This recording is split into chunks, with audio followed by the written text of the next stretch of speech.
Okay, picture this. You are Julius Caesar. The year is 52 BC. You are deep in enemy territory, staring up at a hilltop fortress called Alesia.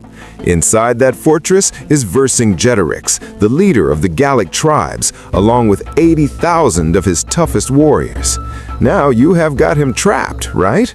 Siege Warfare 101. You just wait him out. But here's the problem. Vercingetorix isn't stupid. Before the doors closed, he sent out messengers to call for backup. And that backup is coming.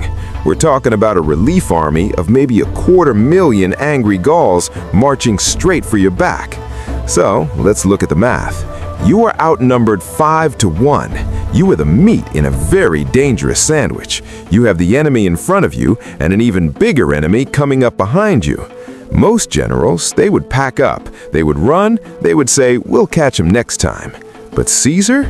Caesar looks at his shovel and thinks, no, I am not leaving. I am going to change the map. This is the moment where history goes off the rails. Caesar decides to build a wall. Actually, he builds two. First, he constructs a massive line of fortifications 10 miles long to lock Vercingetorix inside. That is called circumvallation. But then, and this is the crazy part, he turns his men around and builds a second wall, 14 miles long, facing outward. He essentially builds a fortress around himself. He creates a donut of doom. He is trapped in the middle on purpose. And he didn't just stack some rocks and call it a day. He turned the ground into a nightmare. He dug trenches and filled them with water from diverted rivers.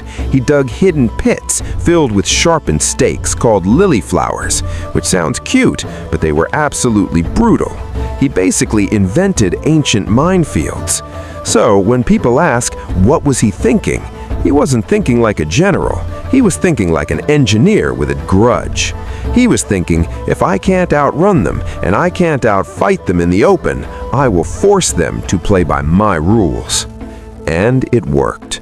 When the relief army arrived, they crashed against that outer wall like waves on a cliff.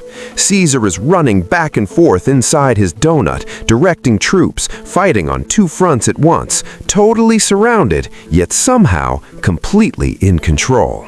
In the end, Vercingetorix had to surrender, not because he was outfought, but because he was outthought.